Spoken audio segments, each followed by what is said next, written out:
Palakpak pa, kababayan, palakpak pa. No'y nangunguna, ngayon'y nahuli na.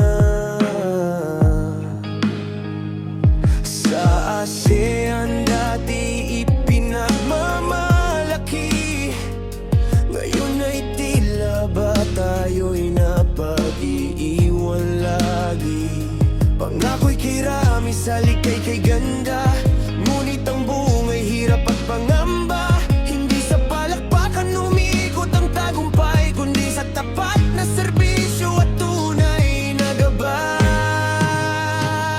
Hindi propaganda ang nagpapaulat ng bayan, hindi rin bulag na pagsamba sa sino mang pinuno. Katapatan, kakayahan at pananagutan, yan ang pundasyon ng isang maunlad na lipunan.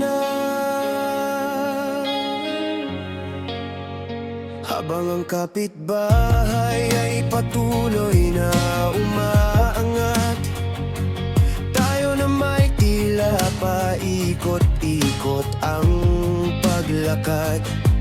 Panahon ng magtanong, panahon ng magnilay. Anong kinabukasan ng ating ibinibigay?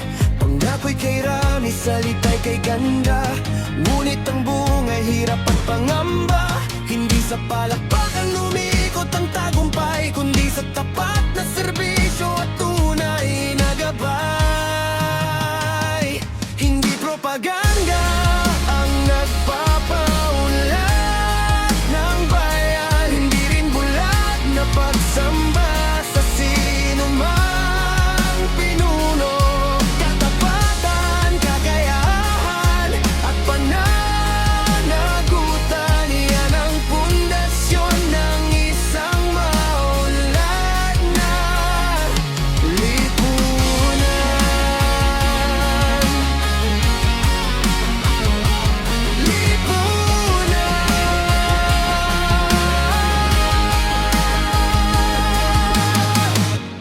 Hindi pa huli ang lahat kung tayo'y matututo. Piliin ang lider na bayan ang inuuna, sapagkat ang bukas ng Pilipinas nasa kamay ng bawat Pilipina. Hindi propaganda